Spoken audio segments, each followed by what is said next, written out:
Good morning दोस्तों। मुझे पूरी उम्मीद है आप लोग बहुत अच्छे से होंगे। आज हम 500 ईस्वी से लेकर 600 ईस्वी के 100 सालों के बारे में बात करेंगे। सबसे पहले हम भारत पर आ जाते हैं। भारत में गुप्त डायनेस्टी, जिसे हिंदी में गुप्त साम्राज्य भी कहा जाता है, गुप्ता डायनेस्टी को भारत का स्वर्ण युग माना जाता है। ऐसा समझा जाता है कि गुप्ता डायनेस्टी में भारत बहुत ही ज़्यादा संपन्न और सामाजिक, आर्थिक और सभी तरह से बहुत ही मजबूत था।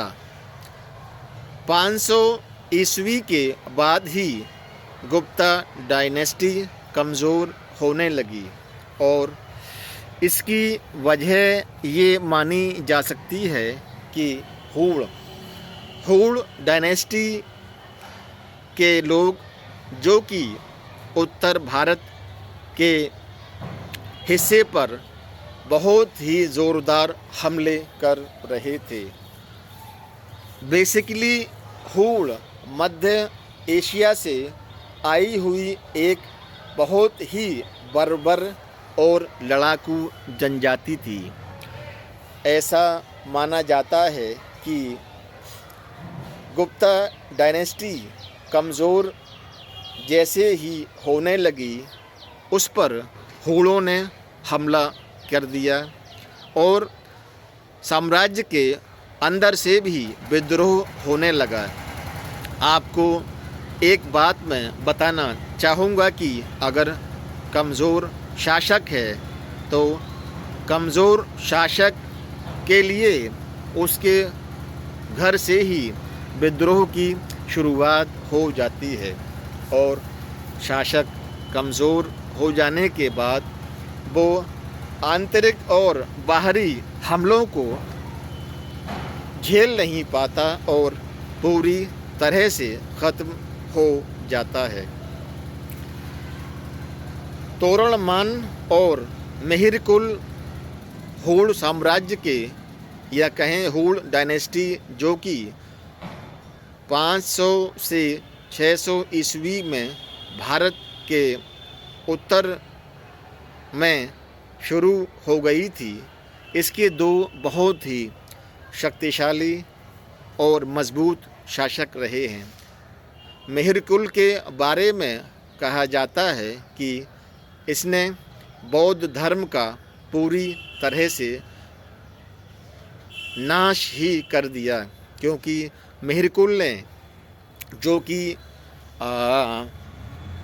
मध्य एशिया से आई हुई एक जनजाति का सदस्य था, उसने हिंदू धर्म की व्यवस्था में अपने आप को क्षत्रिय वर्ण समझ लिया और उसने वर्ण व्यवस्था को लगातार बनाए रखने के लिए बौद्ध धर्म को ही ख़त्म करने की शुरुआत की। ऐसा माना जाता है सबसे ज़्यादा अगर किसी राजा ने बौद्ध धर्म को फ़ायदा पहुंचाया है तो वो अशोक थे। वहीं जिस राजा ने बौद्ध धर्म को सबसे ज़्यादा नुकसान पहुंचाया है वो मेहरकुल थे। और यही से सन 600 ईस्वी के ख़त्म होते होते ही वर्धन डायनेस्टी, जिसके कि एक बहुत ही अच्छे और कामयाब राजा हुए, हर्षवर्धन की शुरुआत भी हो जाती है।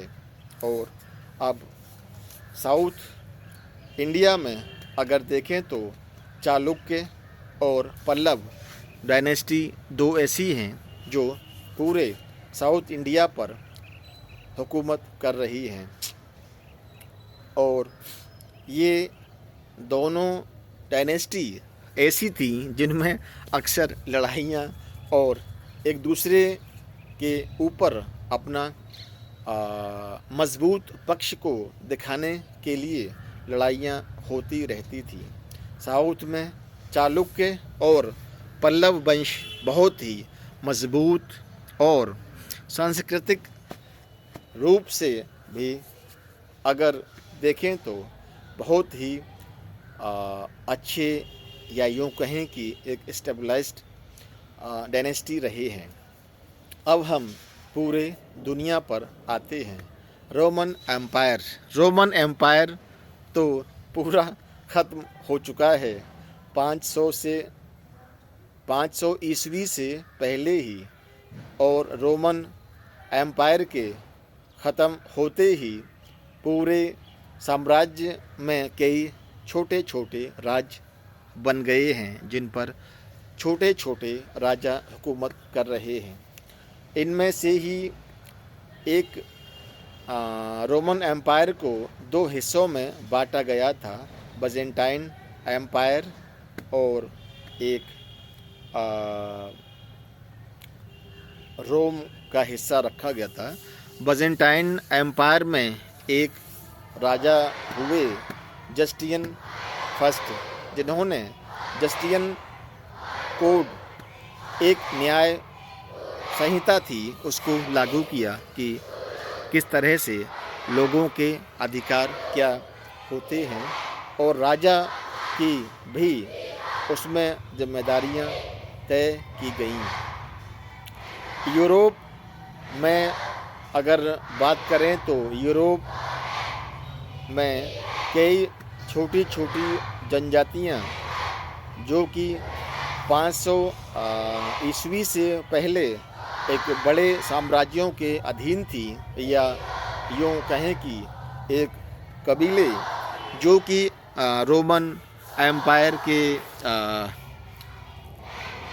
अधीन थे, वो भी रोमन एम्पायर के ख़त्म होते ही आज़ाद हो गए हैं। और यही छोटे छोटे कबीले फ्रैंक्स, एंग्लो सैक्सन, ऐसे दो छोटे छोटे कबीलों ने अपना साम्राज्य को पूरी तरह से कब्ज़ा कर लिया है, और अब ये कबीले अपने आप को एक आज़ाद रियासत, या यूँ कहें कि एक इंडिपेंडेंट स्टेट मानकर हुकूमत कर रहे हैं।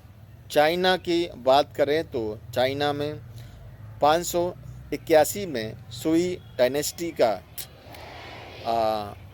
शुरुआत होती है। सुई डायनेस्टी ने चाइना को दोबारा से बहुत ही ज़्यादा मजबूत बनाया। चाइना वैसे तो एक बहुत बड़ा स्टेट रहा है, और इसकी सीमाएं मंगोलिया, जो कि आज आप मंगोलिया की सीमा को देखते हैं, चंगेज़ खान के आने से पहले ऐसा माना जाता है मंगोलिया और चाइना एक साथ जुड़े हुए थे। और आपको जानकर हैरानी होगी कि मंगोलिया और चाइना, इनकी अगर पूरी सीमाओं को आपस में जोड़ दिया जाए तो एक इतना बड़ा भूभाग पर सुई डायनेस्टी की हुकूमत 500 से 600 ईस्वी के बीच में रही है। ओवरऑल अगर बात करें तो 500 से 600 ईस्वी के बीच हम ह्यूमन काफ़ी सिविलाइज्ड और अनुशासन वाले हो गए हैं, और सांस्कृतिक पहलू पर अगर देखें तो पूरा विश्व अब एक कबीले, या यूँ कहें कि एक स्टेट में बदल चुका है। लोग व्यापार, सांस्कृतिक मान्यताएं और सभी चीज़ें एक दूसरे के साथ बांट रहे हैं और ऐसा लगता है कि अब पूरी दुनिया एक स्टेट में बदल गई है, जहां पर कई राजा राज्य कर रहे हैं। आज के लिए हमने सुना कि 500 से 600 ईस्वी के बीच भारत के साथ पूरी दुनिया में क्या क्या हो रहा है। आज के इस टॉपिक को यहीं पर ख़त्म करते हैं और कल से हम सुनेंगे कि वर्धन डायनेस्टी, जो कि 612 ईस्वी से जिसकी शुरुआत मानी जाती है, उसका इतिहास हम 600 ईस्वी से 700 ईस्वी के बीच पूरी दुनिया के साथ भारत में कौन कौन सी डायनेस्टी रूल कर रही हैं उनके बारे में जानेंगे। शुक्रिया।